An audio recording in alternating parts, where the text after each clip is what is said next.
Yes, everyone. Natalie here, Only One United. Listen, I'm in my dressing gown, but it don't matter. It's cold outside. Thanks everyone for joining, everyone who's watching, everyone who's gonna Jeremy, sorry, Ellie. Hi, we're gonna get into it. Tanu, thanks for joining us again. Hi Nat, thanks a lot for having me. And today we have Emma as well. So yeah, I'm glad to be Yeah, here. definitely. Lanzel, thanks for coming on. Thank you very much. Thank you very much for having me all. Let's everything United. So have to come on Yeah, again. Loved it first time. yeah, definitely.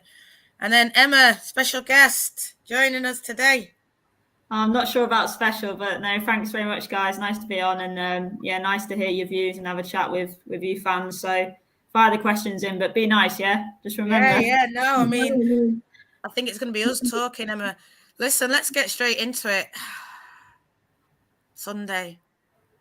I just saw it coming. It was horrible. It was sitting there watching it. You thought, they'd pull it through. I thought Maya, when she equalised, I thought, God, we're gonna scrape it again against Leicester. What does everyone think? I think Tanu or Lanzel. Like, what do you think? Atani, you want to go first, mate? Yeah, sure. I'll go first. I think first of all, Leicester have been doing better like from last season. Of course, they are in the Champions League spots right now. So yeah, maybe they'll get away with it right now. But yeah, other than that, I feel they have been really good this season when compared to the last one. And like I personally, no disrespect to them, but for this particular game, I think they'll be happy that they got the draw. And personally, as a United fan, I feel really bad that we didn't get the 3 points. Honestly, to an extent, it does feel like a loss. That's no disrespect to Leicester, but when you go into these games, you expect to win these games. The same was for the Arsenal game as well, because that also felt like a loss to me, because that was the time when Arsenal were struggling a little. So that was the perfect opportunity for United to get the win. And to some extent, I do feel we are scraping wins. Like, of course, we've got a good squad right now. Then we've recruited heavily this season, so it'll take us some time to find the right balance. But at the same time, the foundation is already there since 2021. So, I expected us to win in a much more dominant way. But at the end of the day, it's all about the draws that have happened in the last three games, if we include the Champions League game as well. Uh, the Leicester game, especially, like we didn't control the game really well. We were pressing a little better than the game against Paris Saint Germain, but overall, I would say it felt like a huge disappointment. Like that's what it felt like to.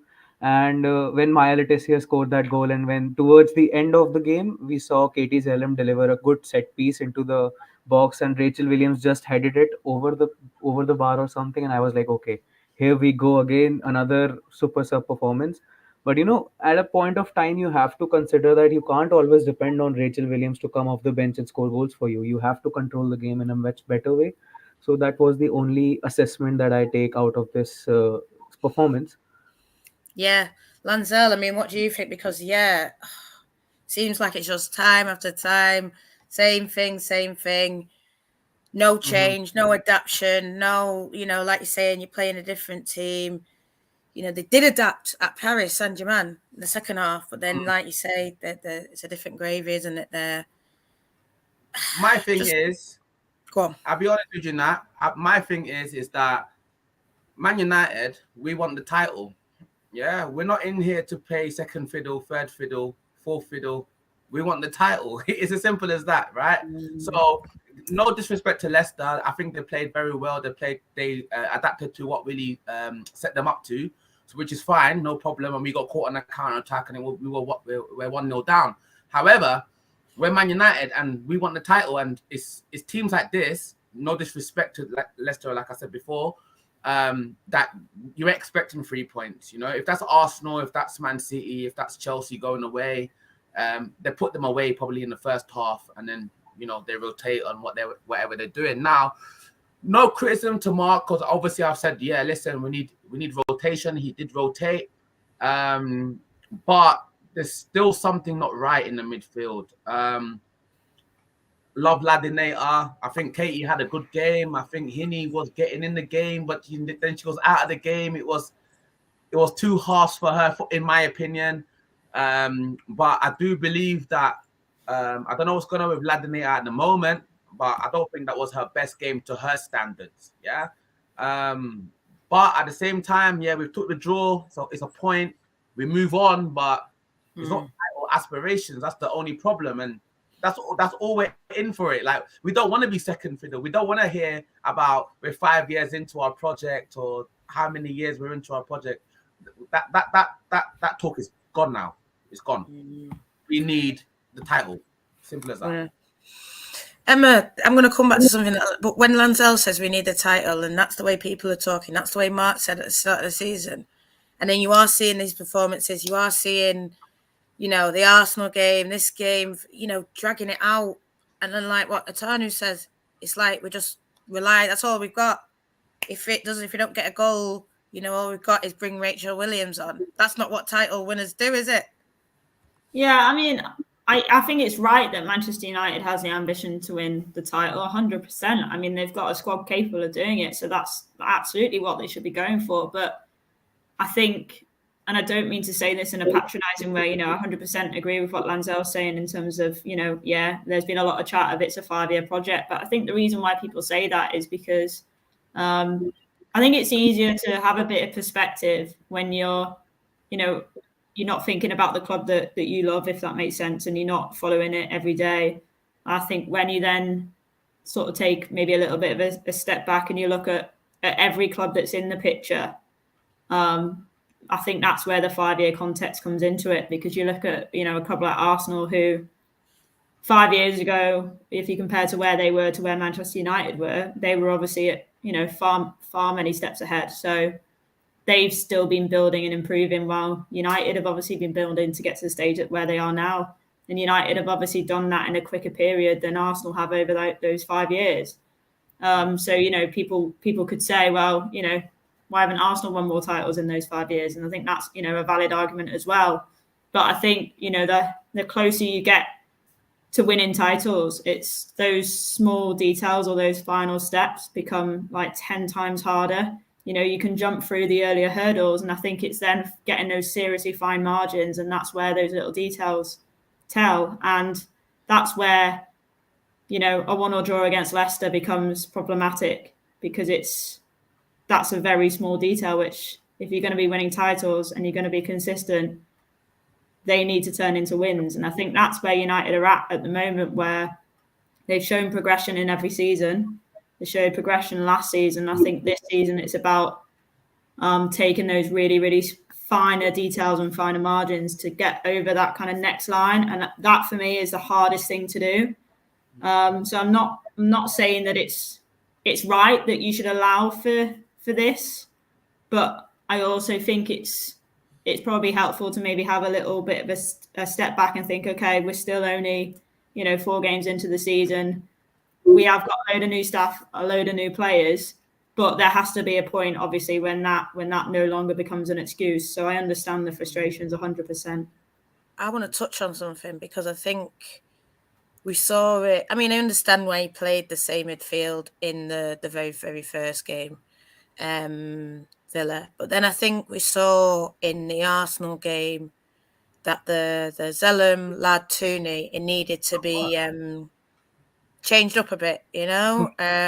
For me, I know people saying this and that, but for me, Arsenal dominated, and we were lucky, and we were defending, and they came onto us, and then like Atanu says, they weren't.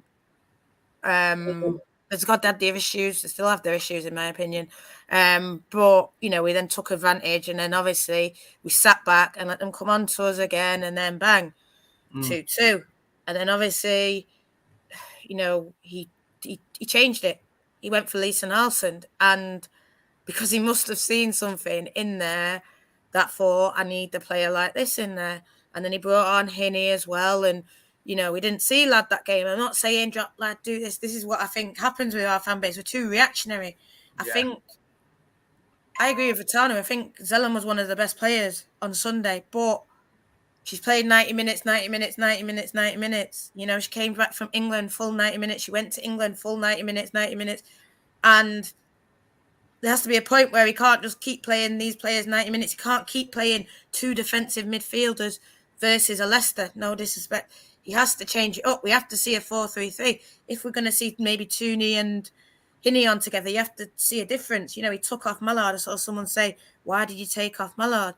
Why not put Mallard through the middle?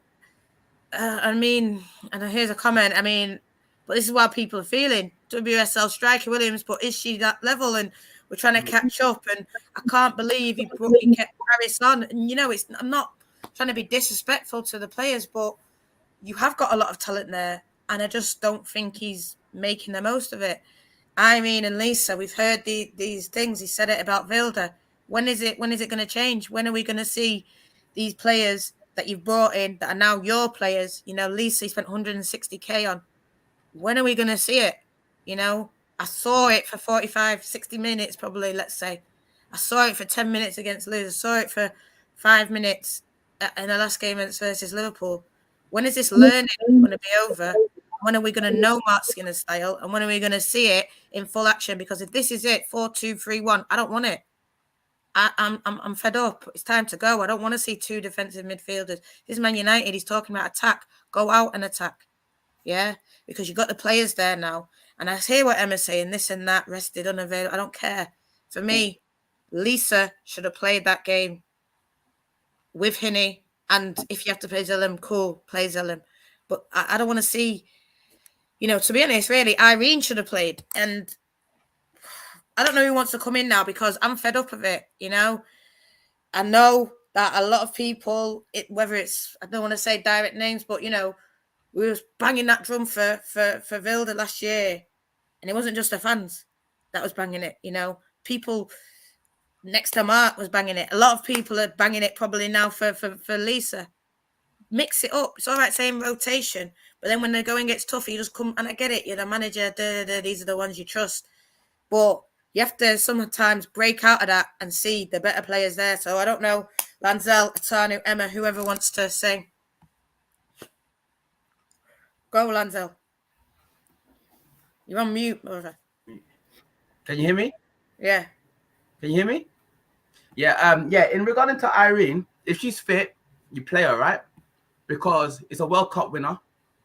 What do you mean about? Mark said something about she needs to know the defensive game, right? Look at Hinnie, yeah. Great player. Not as stocky as Lisa Nelson, for example. Lisa Nelson, I call her the tank, for example. No disrespect, but she's powerful, box to box, proper midfielder. But we paid a was a fee of was it a Norwegian fee, for example, and she's not playing as much as I think that she should be playing, even though we're just into the games at the moment in time. Yeah. So that's a worry. Irene, we've had it with Vilda before, so don't know what's really going on there, but she's a World Cup winner. At the end of the day, she's fit, she plays, right? So I don't really understand the thought process in regarding to what he's doing in midfield. I always said as well at the start of the season, for my prediction, that the midfield would actually, once he gets that little midfield right, then we might see a bit of progression, because I think our back line with Mary there, with our forward line, I think we're like our first 11. I think we can beat Barcelona if we wanted to, and that's just my opinion. That might come from a fan opinion, but that's just my opinion. But the midfield chemistry at the moment in time, I don't think he's got it right yet. I think he will get it right. I'm staying positive in that kind of sense. But in my opinion, the Haley Ladd Zellem pivot, it's not working. It's not working, and it's clear to see that it's not working. So, Emma, what do you think? I mean, you see it all the time. You've watched a lot. Well, you've watched a few games this season. You saw a few last season. For me, from the Arsenal, that's when it didn't work. And, you know, what do you think? Yeah, I've actually seen all of your games this season, apart from the Leicester one. I've watched the highlights back, but obviously I didn't see the full game. So, I can't appreciate momentum swings, etc., and the type of domination. But I do think midfield is for me is one of these areas which I think is the toughest area in the football pitch to get right. If you can control the midfield, I genuinely believe you can win football matches consistently. So I do think that is probably the hardest part to get right. I think if you look at where the team was when Mark came in to where it is now, I genuinely believe the team has improved. I appreciate some fans might have preferred it at a quicker rate or in a different way, but I would look at most areas on the pitch and genuinely I think United have improved under Mark Skinner, whether that be in terms of the performances on the pitch, the results, or recruitment. I think if you look at the squad now, I just think it's a lot better than it was 2-3 years ago. And naturally within that, I think while you're changing players and you're finding an identity, there is going to be a bit of rustiness. I think Ladd and Zellum have worked for him. He's got results in the past, and I can understand why he goes with them, particularly in the WSL, because we've seen them be effective in the WSL. But I also do understand when you come. I was quite surprised to see Zellum start against PSG last week, for example. I think when you come to different competitions, and it's European competitions, and you've got players in the squad who have got experience within that competition, I think it's a different style of game. So I think the first leg may be understandable because a lot of those new signings, they were new. You got to remember that 4 came in on deadline day, and then you're expecting them 2 weeks later to be playing in the Champions League against PSG. I think that's a big ask when you're trying to then bring across the way you want to play, the way you set the press, the way, the style of play, those connections. I think I saw somebody in the comments say that it looked like the chemistry wasn't there. I agree with that 100%. So I think that's why you then go for the tried and trusted, which is obviously the Zellum lad. But I think now that, we're knocking on to kind of 3.5 weeks, 4 weeks now into the season, I would like to see a few more connections. But in all fairness, I think there's maybe a bit of frustration maybe coming on from last season where there was a lack of rotation, and I agree that there was. I understand his explanation why. Personally, I still think he should have rotated more. But I do actually think this season he said he would rotate more, and I think he has. So I still think we're at that state now where it's maybe too early in the season to see what the overall plan is. And I know what you're saying, there might be some similar patterns from last season, but I think when you have so many players coming in late in the window, naturally there is going to be a period at the start of the season where you're sticking with the tried and tested. So I think if it gets to Christmas time and there's still not that much rotation and we're still seeing similar connections when he's got obviously all of this talent, then I think I'd be questioning it more. But right now, I personally think he is rotating more than he was last season. And that doesn't necessarily have to be in starting lineups. Like, he's rotating earlier in games, and I think he's reacting quicker in games than he was last season. I know you guys might disagree, but I do. Yeah, I think that will come. But I agree. I would like to see. I'd like to see a different midfield pairing against PSG this week. I think 100%. Can I just touch, I suppose, on what you're saying? Players left us because of this lack of rotation. Whatever we think of this, then that. Players left because of that, and I just feel like players are giving everything on the training field. And last season, it was like, no matter how hard I try, I know I'm not playing, and that as a player is the most demoralizing thing that you can ever do. So for him not to do it, and whether it's his reasons, I don't care what his reasons are. We had a good core, and I know people are saying he's brought them together, and he has brought them together, but it was together anyway, in my opinion, before Casey. That togetherness has been there since the start. Yeah, he's kept it. Yeah, he can break it quickly, but he has kept it, and I think a lot of the girls have kept that togetherness. But you will destroy that togetherness if that's how people go in thinking, I'm giving 100% in training, you're telling me to work on this, work on that, and then where's my start? Or if I start well, for example, Lisa, for me, she was, great versus Paris. And then Sunday, nothing. I don't know. And then I saw her in the team of the week or whatever, nothing. And Yeah, that's where I understand, and I agree to that to some extent. I think the thing with that is that last season there wasn't enough games, and that was always going to be the thing until you qualified for a position where you were playing Champions League football.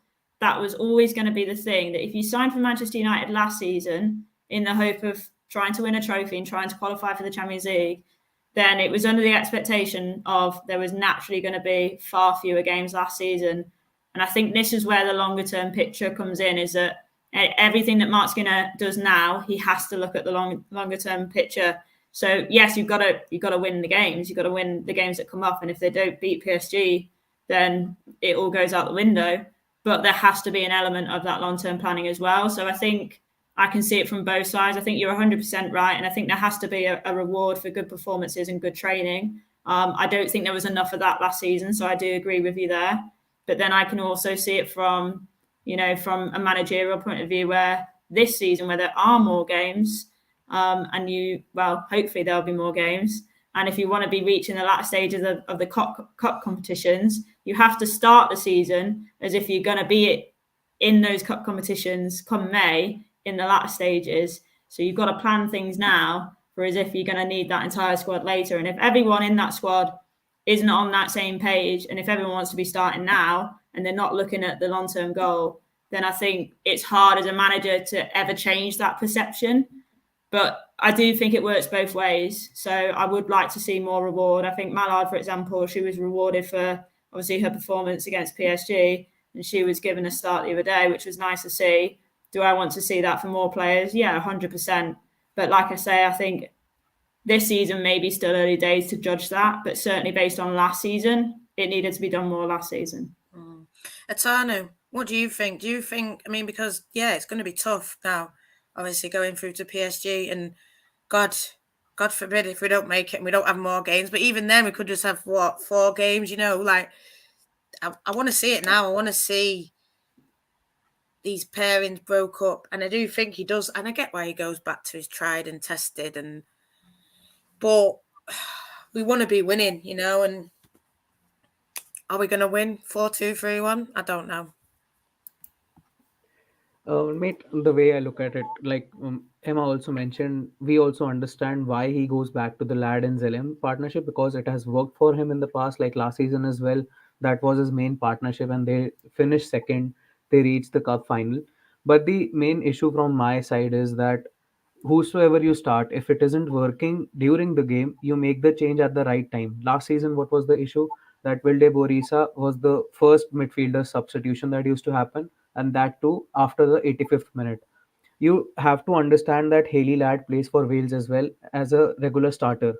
Zelem wasn't a regular starter last season, but now, like during the World Cup and post World Cup as well, during the international break, we've seen her start. So you have to look at it from the players' perspective as well. That if you keep playing them full games, if you and they'll also play the national games. I'm not saying that Zelem has to say, okay, I'll not play for England. Of course, it's a big opportunity for her. She's now a regular in the England squad to an extent, I feel, and they're starting every game for United. So after a while, you'll see a drop in performances, and that's not because of the talent. That's because of the fatigue issues. That's because of the conditioning issues, and that's my main worry, that we are seeing so many injuries in women's sports right now.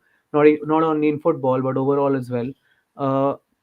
So if you like, the rotation part has two perspectives to it. One perspective is if it isn't working on the pitch, and the why is it isn't working on the pitch comes down to the fatigue issues. So if tomorrow, like most of our squad, I feel like Zelem, Lad, Letizier will also join England, I feel, in the future. So you have to look at it from that perspective as well, that rotation isn't only because players are playing bad, it's also because you have to rest them.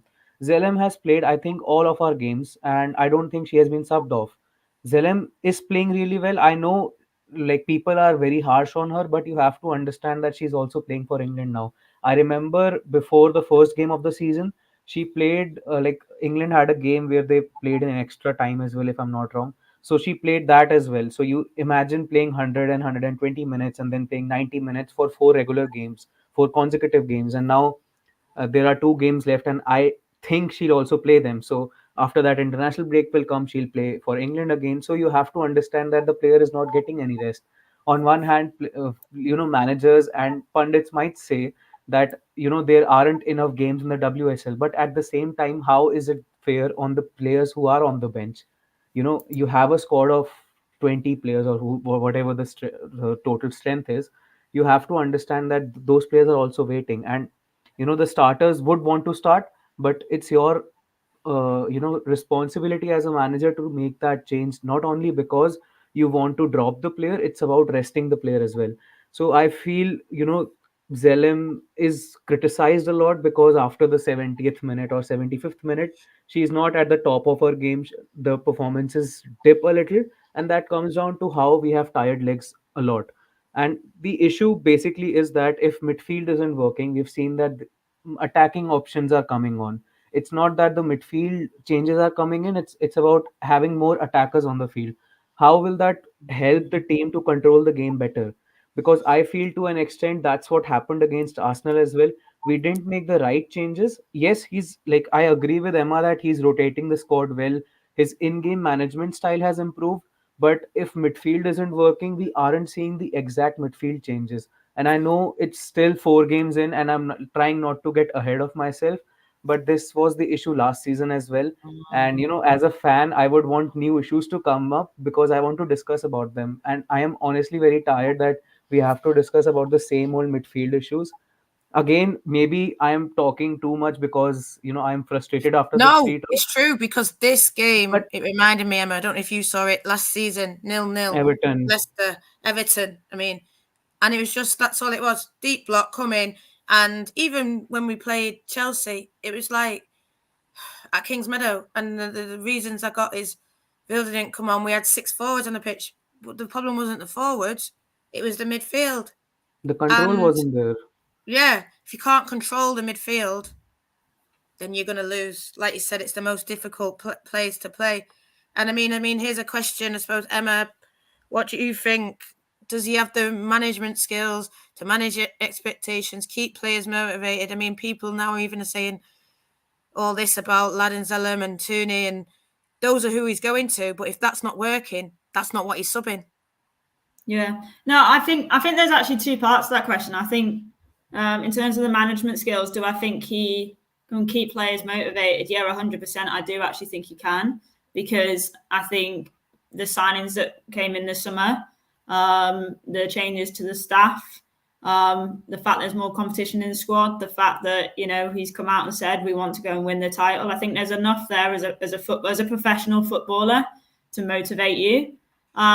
Do I think he can manage expectations? I think that is where I maybe have doubts, because I think, as you guys have rightly said, based on last season, you can see why, because obviously there was a lot fewer games, therefore there was less rotation, there was less opportunity for maybe some of the younger players. We saw a lot more of the younger players go out on loan, and then they haven't really come back and then been given a chance in the squad. So that for me is where I need to see development. I've not seen enough of that to be able to judge him on it. And I'm not necessarily saying this as an excuse, but I do think it's a massive factor in the fact that obviously you haven't been kind of challenging consistently in the latter parts of the cup competitions, and obviously you haven't been in Europe. So therefore, when you are playing fewer games, I do think it's a lot harder to have a big squad. And I think ever since Mark has come in, the squad has been relatively large. I think it's not, in comparison to the other top 4 teams, it hasn't. It's been smaller.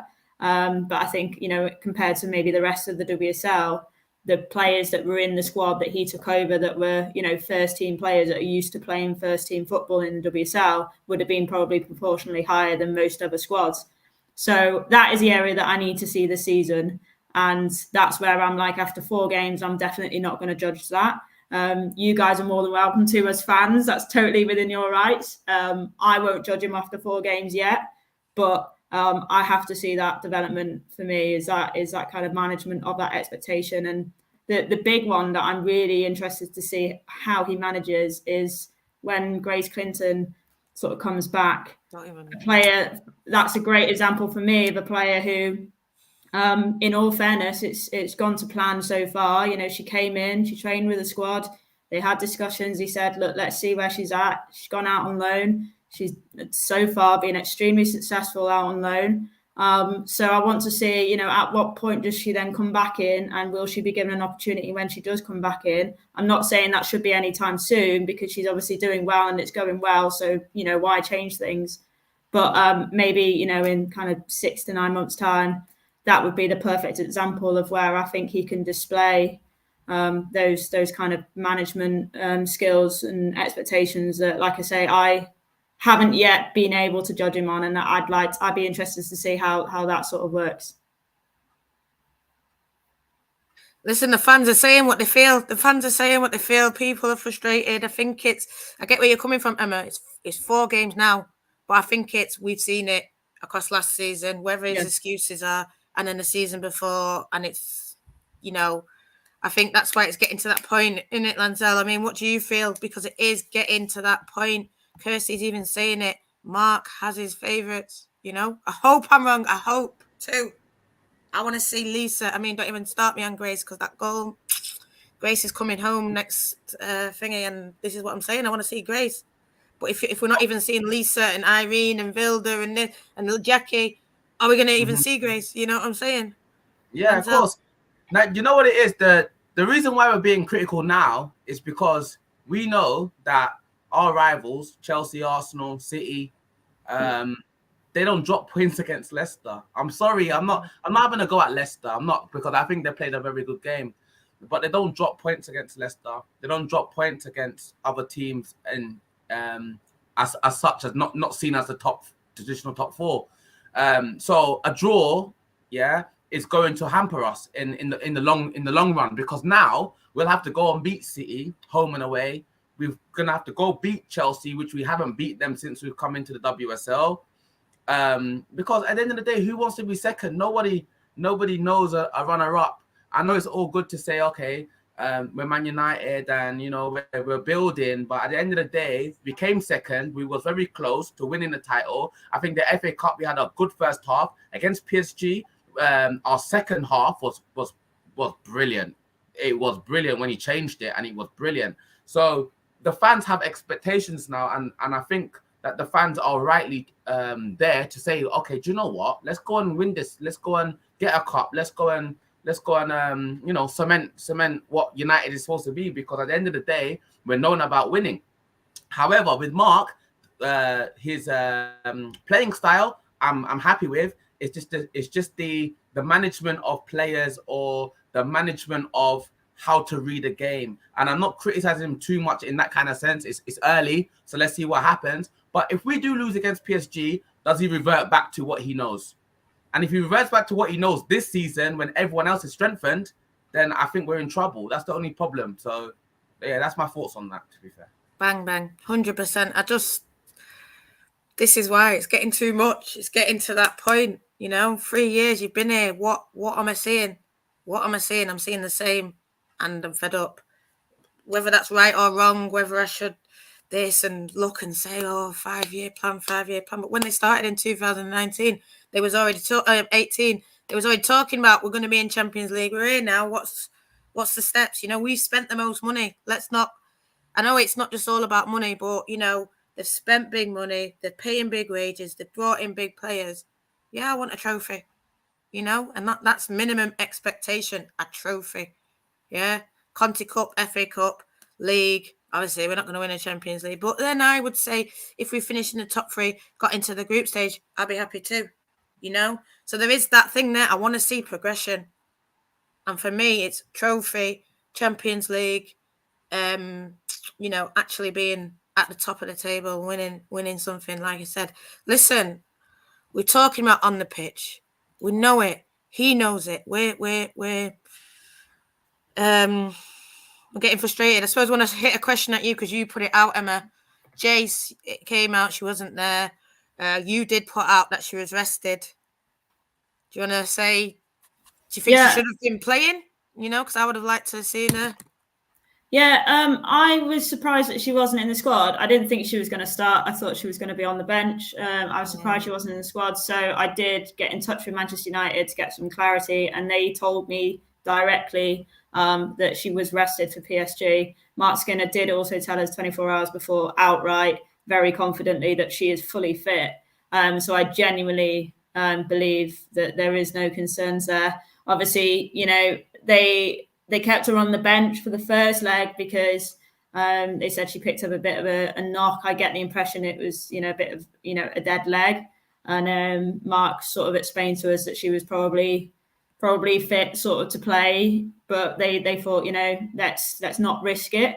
I think in hindsight, they probably wish that they had now, but there is always the beauty of hindsight. If they had risked her and actually, she ended up getting injured for longer, then obviously there would have been backlash. So I think obviously, avoided defeat in that first game. And as Lanzell said, Mark reacted in the second half, and I actually thought he did everything right in the second half. And I think that for me is where I've seen his development over the 3 years.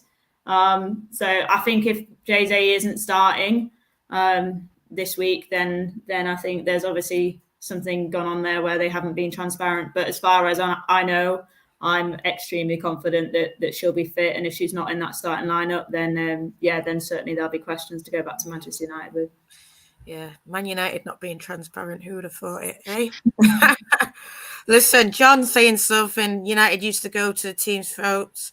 They were happy to pass it around at the back and then hoof it up top. No progression through the team. I think a player that we have actually missed, someone said it up here, obviously talking about Grace, but Emma Watson, I think that was a player that was going to ball out, and we're devastated for her. We wanted to get better and fit, but, if your plan don't go, if she was going to be that ball progressor and now she's gone, you bring in someone else and there are players there that can do it. Like something I wanted to add that, starting Zellem and Lad is not fully wrong. Of course, he'll stick to that, but it's the instructions that are given, because often we see that Zellem is staying back and Lad is the one who's going ahead, which to me personally, because like from the old games that we've seen under KC 2021, we've seen Lad is the more defensive player. So it honestly does not make sense why Lad is the one who's being pushed forward and Zellem is being instructed to stay as the 6 or the defensive midfielder. Yes, it is 2 pivots. And then, like you mentioned against Leicester as well, when Leicester are defending deep, when they are in a low block, when you have to attack more, why are you keeping 2 pivot players? I can understand you're being a little cautious, but then again, we are seeing that cautious mentality with how the fullbacks are. Last season, we saw Blundell was linking up higher up the pitch, but this time around, she's staying back. Like she's hardly crossing the halfway line because that's what the instructions that are given to her. So, one of the reasons why we weren't able to score is because we weren't able to beat that Leicester block, and we were just spamming shots, hoping that yes, at least 2 or 3 of them will hit the target. We also saw a Miyazawa shot that hit the crossbar. So, like Emma mentioned, in hindsight, imagine if that had gone and we wouldn't be having this discussion where, all of us are frustrated. So I do feel that, sometimes it's about the instructions as well. With the rotation thing, I feel that, it's more about the in-game changes rather than the rotation, because obviously if you are a manager, you would want to stick to your perfect 11 and the players you trust. But when it's not working out, it would be beneficial if you make the changes in that department and not bring on more attackers. Like Nat mentioned, last season we had 6 attackers on the pitch, no midfield, and we were overrun easily by Chelsea. Yeah, I agree with a lot of what you said there, Antonio, about the sort of the midfield positioning. When I've watched United, I think when they've been most effective in that midfield, particularly when it's Lad and Zellem that are playing, I think it's when they play with more fluidity and there isn't necessarily set roles. So I think Zellem personally is one of the best passers of the ball in the WSL when she has time. I think she struggles a little bit more when she's under a bit of pressure. So I think actually when she's in a deeper position, while she may not be defensively minded in terms of off the ball as much as someone like a Hayley Ladd, I think on the ball in deeper positions you get the best out of Katie Zellem because she has a wider passing range, which I think is her biggest strength, and she sees things on the pitch that people don't. So when she has more of the pitch in front of her, I think that's when she can be most effective. But then I agree, then when you're then in transition and you're then trying to win the ball back or you lose the ball back in higher positions, it's Hayley Ladd that you want in that deeper position for protection with the back 4. So I do think that's a risk and reward situation, which I think I've seen a lot of times with United. And I think in an ideal world, those who would get to the point, and this is where I do think when United have played very well in games, it's when those two are fluid, like they're fluid and they're sort of switching roles depending on the patterns of play. And I think that's personally what Mark Skinner wants to see from his new signings. And I think that's where those connections and that timings, I think that's where he wants to wait and not just introduce them, because there's all these little nuances in those positions that are so specific and so detailed that if you're out of position in that one occasion when you lose the ball high up the pitch because United want to control possession and they want to be in the opposition half, if you lose the ball, it's in such a risky position that I think if you're getting these new players in and they haven't fully got to grips with where they need to be at the right time, then it can be so risky. And I think that's where the way that United play, I think, is actually very similar to Liverpool, for example, and also Everton, in the way that when they control possession in the other half, there is a lot of risk in terms of the way that they're set up in behind. So I personally think that's why he maybe delays it a little bit, but I would like to see more fluidity between Ladd and Zellum in particular than what I have seen from them this season. And I've seen it in the past, but I want to see that consistently every week, and I haven't seen that so far. Go on, Lancel. Yeah, Lancel, go. Yeah. Yeah, my thing is, against PSG, who was second in the Champions League, right? In the final, they lost, didn't they? We had Zellum, we had Tooney, and we had Hinney. Yeah, to me, we had no defensive midfielder, even though Zellum was playing that role. To me personally, we've only got Ladd as like the destroyer. Yeah, Lisa's box to box. Irene, I'm asking, what is she? People are saying she's an 8. People saying she can play a 6, but she's an 8. So to me, she's an 8 then. Tooney's a 10, can play an 8. Zelly is an 8, can play a 6, etc., etc. So I think it's one of them kind of things that we just have to get the right balance. It's just the right chemistry, the right balance for the team. Once we get the right chemistry and the right balance for the team, we're going to see good football. We are going to progress. We're going to, but it's just frustrating because we know as well that it's not like the men's game, where we can draw against Leicester, but then we can win our other games and maybe we're still in a title race or whatever. We know that a draw or a loss against a team in our league at the moment in time in the WSL, that will cause problems. And that's the only issue that I think that the fans are having. It's because it's a fact that it's like, well, Leicester guaranteed 3 points, or another team. No disrespect to Leicester. I'm not saying anything to Leicester. There's no disrespect, but we're expecting to beat you. If we're saying City and we've lost or we've drawn, we might take that draw because we don't know when they play our other rivals. It might be a thing where it's like, okay, do you know what? They've drawn, but we can beat them, and etc. etc. So I think it's just because of the intensity of the league itself, because of the less games that we have. And I do believe that the FA or whoever the governing body needs to look at it and increase the matches, increase the games, because the Champions League alone, you had Wolfsburg. They played someone, I believe, I forgot what the name is, but Wolfsburg, we all know that they're a brilliant team. You've got a Man United PSG in a qualifier. That's not a qualifying game in my eyes. We need to have more quality teams in the Champions League and build the content. But yeah, that's just another story in itself. But yeah, that's all I got to say.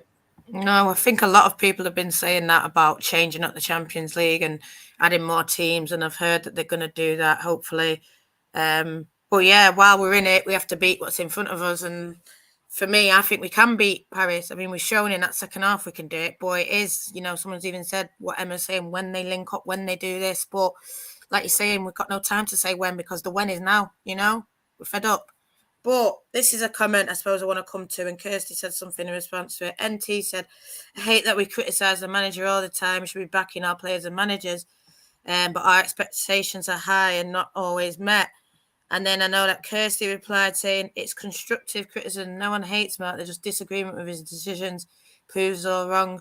We are seeing similar patterns to previous. And I suppose I just want to talk about that, what was just said there. I mean, Kevin's even said we could call it a project. When do we stop being a project? Do we need another coach to push us over the edge? And in a way, talk like this that we're talking, another coach, not this. I'm not saying go out there, sack Mark. No one's, I mean, I've seen it, but like it is that frustration in what he's playing. And we're saying, does he have the tactical whereabouts to do this? Is he ready to do that? And, you know, we heard he's on a 1 year now. He was saying last year there was talk of this and that, and he's going to get a new contract. We've just seen, I'll come to that one, Kirsty. We've just seen Jonas sign a 3 year.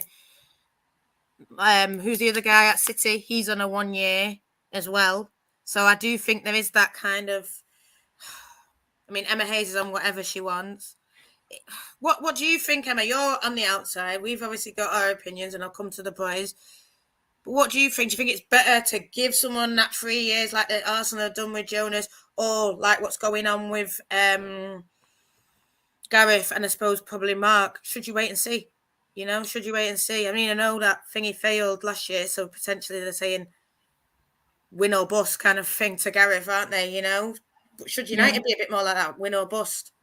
Well, I actually like the idea of giving coaches time, because then they know, okay, right, let's say, I know you guys hate it, but you know, a 3 year project, I'm just using that word just for Jess, but they'll know, right, okay, we've got 3 years, so that means I've got 6 transfer windows, and this is our goal at the end of the 3 years. So okay, within that time I want to develop, I don't know, 4 young players. I want 2 of them to come through as a homegrown talent. I want 2 that we're going to scout. We might use the loan system. I want to loan out a couple of players. We want to develop some players in the market. I want 2 trophies, and I want to win the league title within this 3 year period. I think that's really healthy, because then you can then build a squad. You can have a recruitment plan. We had a really interesting interview with Carla Ward actually in pre-season, where she discussed Aston Villa's 3 year plan and how they went about having players that they would sign in the first year that were starters, players in the second years that would be sort of competing players that would then challenge those players for a starting role, and then in the third season they would then bring in kind of maybe younger players to reduce the average age in the squad and also develop young talent. So I think it's really important to have a long-term contract.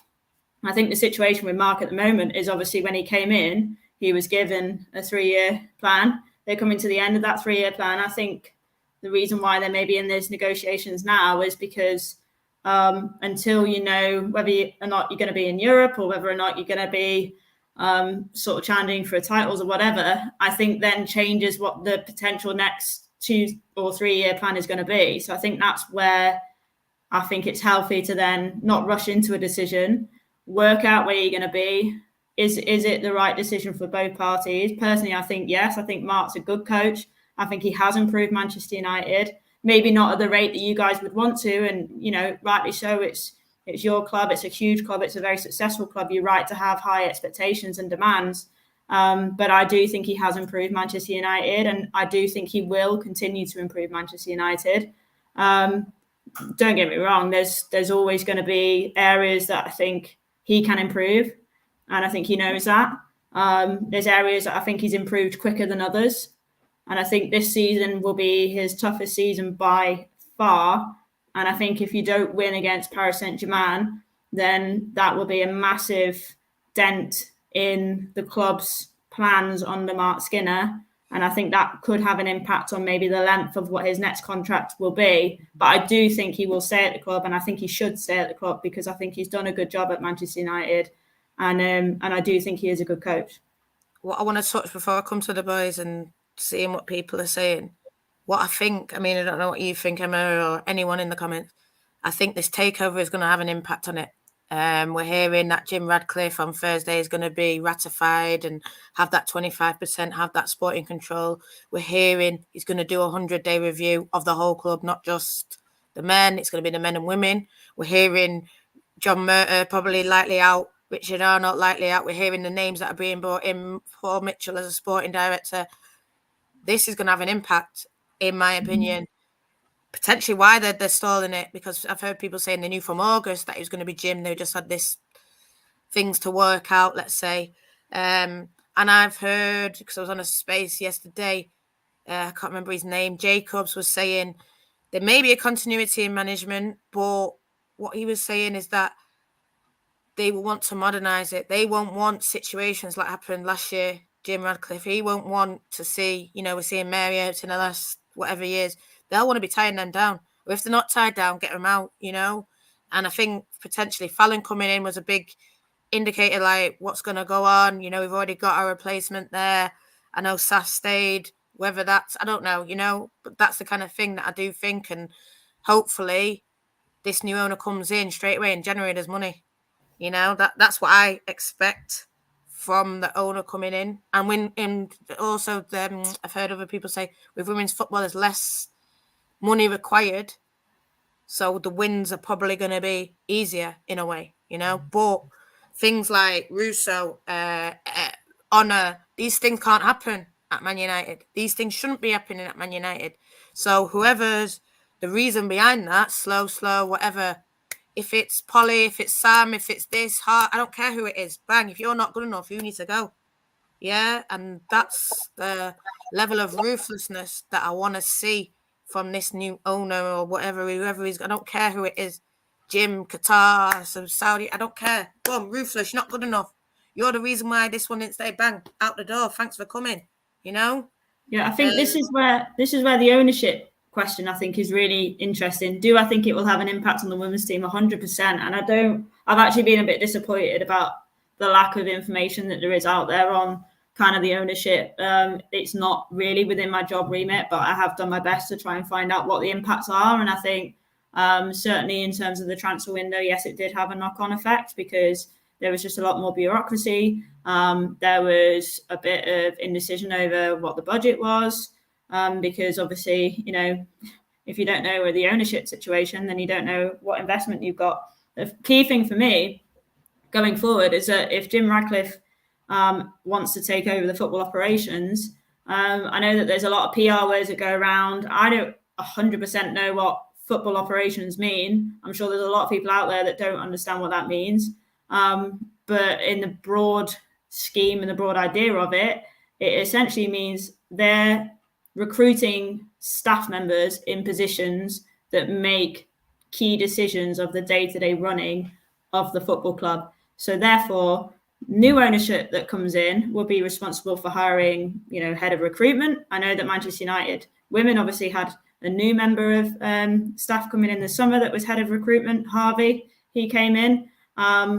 What that position looks like, will that become 2-3 people that are involved in recruitment? That would make a huge difference to the women's team, for example. You look at other roles like potential sporting director. You've obviously got Polly in head of women's football. Obviously you've got John Murtaugh, who's currently the director of football, but he oversees the whole of the club. You're going to have someone that's specifically on a board for women's football. For example, Liverpool's a great example. When they got relegated from the WSL, they took a look at their board and said, okay, right, this isn't good enough. How are we going to change the women's team? And they set up an entire section on their board specifically for the women's team. They hired Ross Fraser, who's the director of the women's team, Susan Black, and then they brought in Billy Hogan from the men's side. And that is a specialised women's board at Liverpool Football Club. And there's only a few other clubs in the WSL that had that. Leicester is one of them. They have the same. Manchester United at the moment, they have people in women's football positions. They haven't got their own board. And I think that, for me, is far more important than any money you can throw at the team. So if I was a Manchester United women's fan, I'd be saying whatever owner comes in, I want to see these changes from a football operations point of view. Yeah. Lanzell, I know you're passionate about this, and I know, listen, whoever is the owner, yeah, but what Emma's saying is right, innit? The women need to be seen on the same level, and people go, oh, they don't bring in this money. Fuck the money. I don't care about the money. Even I'm hearing these people are coming in now because it's not about money. It's about football. So if it's about football, they need this kind of thing like what we're saying. Bang, women, bang, bang, bang, bang. But do they even know who the best women people are? I don't even know. But yeah, go on, brother. Well, that's it. You know what it is? I'm very passionate about this. I agree with Emma. Yeah. Listen, United don't need an owner that is state-backed. United don't even need an owner at all if it's run properly. We earn enough money. We do. Yeah. The politics about it, we won't go into it today. You know, if you're a United fan, you know what's going on. So I'll leave that to it because I'll start going a bit mad. But on top of that, The women's side need its own board. I agree with Emma. Polly should be the same level as John Murtagh. John Murtagh shouldn't be overseeing what Polly's doing. Polly should be overseeing what's going on.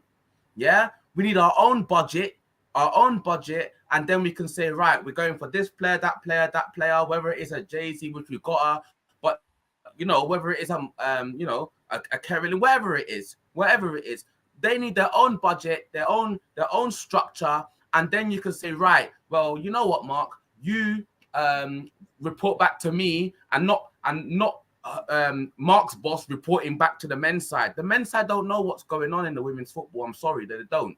They don't know. Have we got the best in class in women's football? That's what we need to be asking ourselves. Have we got the best in class in women's football at this moment in time? Okay, we're in Champions League. Fingers crossed we win. I hope we do. But the thing is, in being a United fan, all I know is winning. That's the thing. I don't want to lose. And any person that says, okay, we're in this competition and they tried their best and we came third and we came fourth. Well, no one knows third and fourth. No one even cares about second. We need to win. We need silverware. That's what Sir Alex Ferguson put in us. I'm not going to go too much into the history, but Sir Matt Busby, etc. We need to win, and that's the same for the women's team. We need the same equal rights for the women's team as well, and we need the best in class for the women's team, and that is it. If Mark is the best in class or can work to be that, you keep Mark. You know what I mean? There is improvements with Mark. There is. So I can't criticize and say that he hasn't improved us, because statistically he has improved us. However, we want to win. And he knows that as well. And I think sometimes as well, being the Man United manager as well is a lot of pressure. So as fans as well, including myself, maybe sometimes you have to be rational about how we're dishing out criticism and etc. However, the ultimate thing is to win. And that is it. But yeah, I do agree with Emma. It needs to be the separate board, separate budget, nothing to do with the men's side. One club mentality, but the budget and the board needs to be separate. So I do agree with Emma in that sense, yeah. And it's the expertise as well. Like, you're right, Lanzel, in terms of, for me, that's the main thing, is that, let's say you were hiring a scout in the women's game, and they just you brought them across from the men's team and said, okay, go and scout a load of players in the women's game. You might as well hire somebody who runs a bar down the road, because what do they know about women's football? They know absolutely nothing. So just because you're a scout by nature doesn't mean you're a women's football scout. And that for me is where you need the expertise in the profession. You need people who know women's football marketing. You need people who know women's football scouting, and people who know how to run women's football businesses. It's very, very different to men's football. It might be the same sport, it's a completely different business. And I think that's where, for me, I get really passionate about it. You have to be expert. I want to talk. And one more thing. Oh, sorry, Nat, go on. No, you go. Oh, no. And one more thing as well, contract lengths as well. I don't want nothing minimum than a 4-year, 5-year contract. I'll be honest. Like, why are we doing all 2-year with a year option, 3-year with a year option? Why not be putting down 4 or 5 years contracts? You know what I mean, for the women's team as well. I know it's a wider conversation to have, but we should be putting down these contracts as well. That there's money in the game. There's a lot of money in the game, and we just need to improve and make sure that, no disrespect, yeah, but like, I came from the men's side and came over to the women's side, and I find I've been to more women's games matches than the men's. Yeah. I know that Jace is on a 4-year, by the way, if anyone wants to know. Listen, I want to touch on something what Emma said. And I want to put it to you, Atanu, because you know about this. You know more about it than me. But, and I don't know, maybe they could be brilliant. What do I know? But Harvey, who's coming, there was another one, wasn't there? Sam is another one. And these guys Sam Barnett, smashing it. I don't know. They could be the best thing since sliced bread. But these are guys that have just come over from the men's team and come to the women's team. And what I heard mixed reviews about Sam, not heard much about Harvey. But yeah, talk to us. This is United. That is the Glazers all over, isn't it? Just not bringing in someone new and paying a fee and paying people what they're worth. It's just moving about the pieces of the puzzle that they have. And we've seen it in the men's team. It didn't do well. And then this is why I suppose, Jim, we need modern, innovative thinking. Like you're saying, a woman's board. Jesus, I didn't even know that existed until Emma told us. So, talk to us about these guys and the way it was moving before and obviously what you want to see happen now.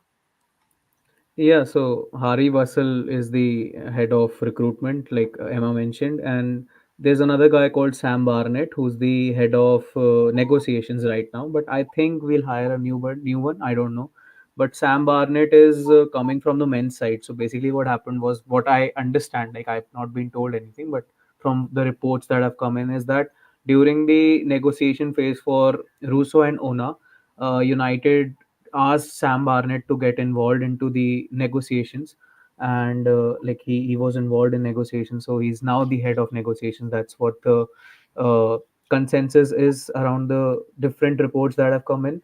uh, Harvey is an internal hire, to what I know, because he has been at the club for, like, I think he's been here since a long time.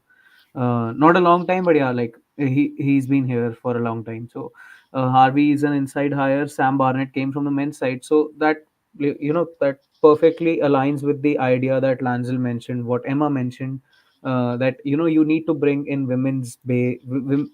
you need to bring in people who understand women's football.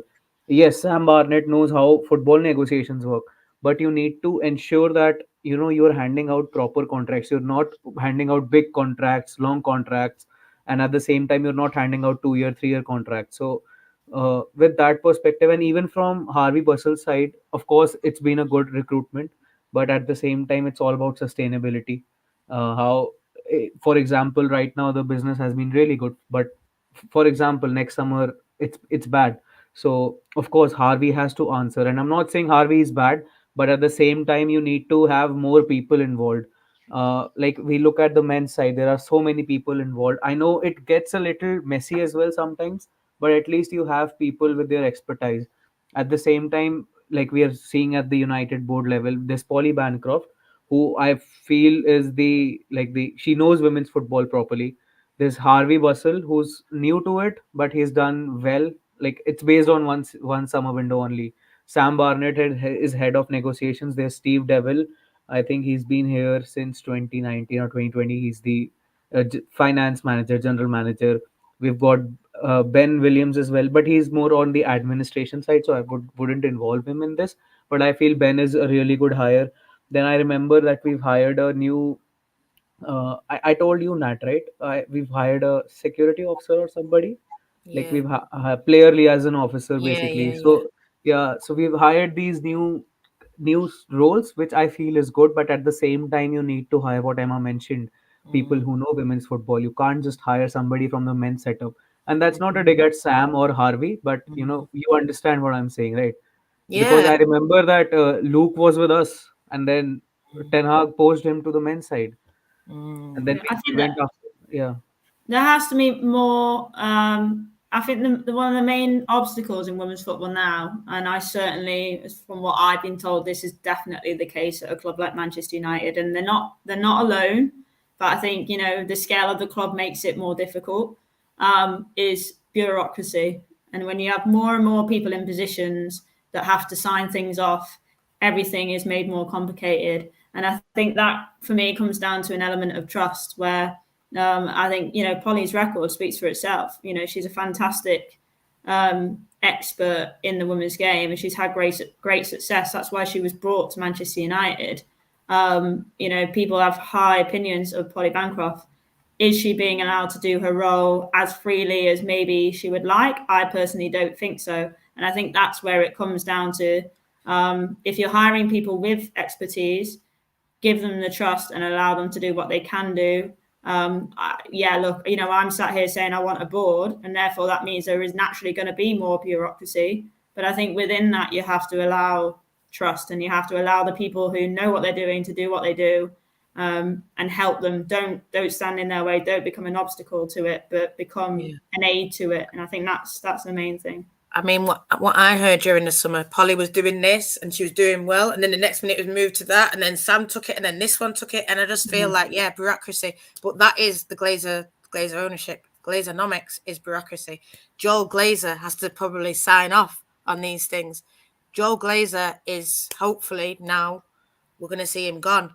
But what I do know is that they are going to be looking at, well, with the men especially, how they're spending money, making sure they're getting value for money. You know, some people are questioned our signings. Mark's even talked about it. Like, of course, you know, when players are brought in, you think we could have got better, we should have got better here. But I do think potentially with more money, we will get what we want. Like you said, we've had a good window, you know, for me.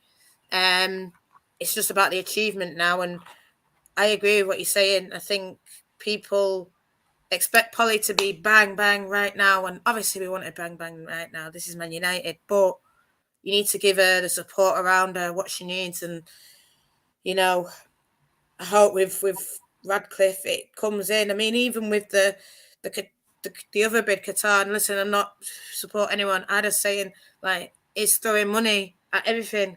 The way, probably not, and especially not with the women. Yeah, we want a new building, new staff, and all this kind of thing. Of course, that needs money, but we need this kind of due care, attention, trusting in people, hiring staff. That'll do more for us than 10 billion transfer free, you know, because who's the one signing it off? Who's the one looking at it, making sure these things are right? I don't know. Listen, I think we've been going for an hour. I don't think there's anything unless there's, you know, people around the table or any questions that people are having, you know. I think we've touched on a lot of it. Tana, is there anything more that you're thinking from this? Nothing. Yeah, like as long as it's sustainable, the structure needs to be sustainable. You know, if you are qualifying for Champions League like we have, it needs to be sustainable where you balance WSL well, you progress in the WSL and you try to reach the knockout stages. So last season as well, when we came second, I was like, yes, it's all good, but as long as it's sustainable, I'll be very happy. And you know, it'll take some time. I'm not trying to be reactionary or anything. Of course, it's only 4 games in, but whatever we've mentioned today, it's like Kirsty also mentioned in the comments, it's constructive criticism. You know, we don't hate Mark, like we don't have a personal vendetta against him. It's just that we feel this team is capable of much more bigger things. We feel that this is a title winning worthy squad. I know people might think that I'm being biased here, but I feel the recruitment that we've done in the summer has been really good. So based on that only, I would say this team deserves a silverware. And of course, like we are united, so like Lanzel also mentioned, we need to win. Winning is in our DNA, and you know it's something that is so symbolic. United are a big club. If you aren't there winning trophies, then you know you aren't basically doing the right thing. That's what I think. So sustainability, that's the main thing right now. If even if we win against PSG, it needs to be sustainable. It doesn't need to be that you win against PSG and then you are losing 3-4 games. So you know, it's a process, it's a project. We've heard that, but now it's the time to deliver. And I feel like after Emma has been the voice of reason today, I feel okay. I'm a bit more confident going into the season now, and hopefully we'll see the changes that we've been asking for so long. Yeah, that's it. I agree. This is Man United. We expect the best. I mean, I'm just going to touch on a quick one because someone's just put it up. Listen, I don't know what lineup, but I want to see it like we saw it in the second half. So I want to see Mallard. I want to see Jace. I want to see Hinny. I want to see Lisa. That's what I want, minimum. Obviously, we know the back. Does he play Zellum or not? I don't know. I think he will. But I want to see Lisa. I want to see Hinny. You know, if it's Hinny, Tooney, Lisa, I don't know. I just want to see these people. Galton, Mallard, Jace. That's what I want to see. Tanu, what do you think about? I mean, Tanu Lanzel. Do you want to touch on this and then touch on right lineup for PSG? Yeah. Well, we're gonna win because we got to keep positive, right? Mary in goal. Gabby's injured, isn't she? So it's gonna be Jade and Blondell right and left back, MLT and Turner. and that's going to be us. Midfield actually now will surprise you. Midfield actually will be Zellem, Hinney, and Tooney. Lisa will still be on the bench. Irene will still be on the bench, and the front three will be the front three. It'll be Mallard, it'll be Jay-Z, and it'll be Galton.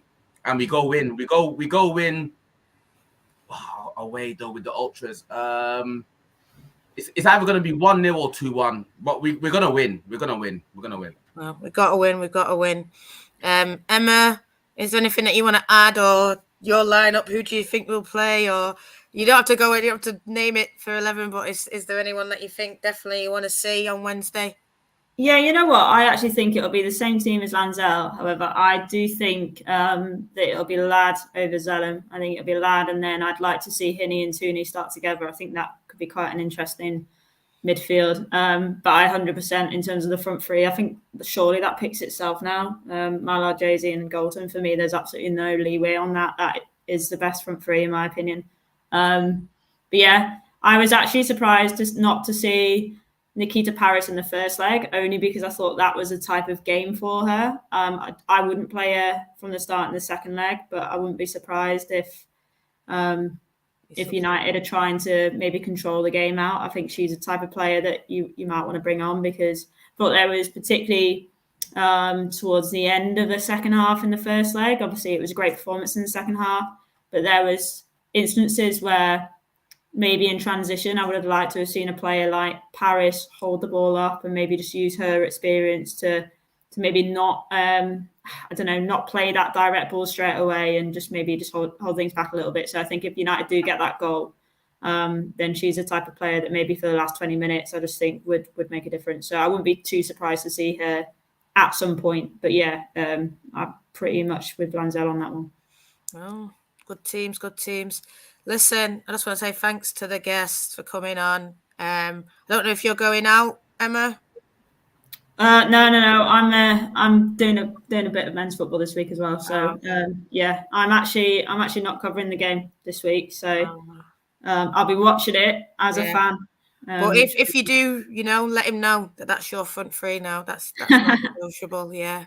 And yeah, I want to see Lisa. I said what I said. But yeah, I want to see Hinney as well. So yeah, let's do it. Let's go out there. We know we can win. And if anyone's going out, I see you out there. Let's bring it back, and let's make the group stage. Take care, everyone. Thanks for joining. Bye, everyone.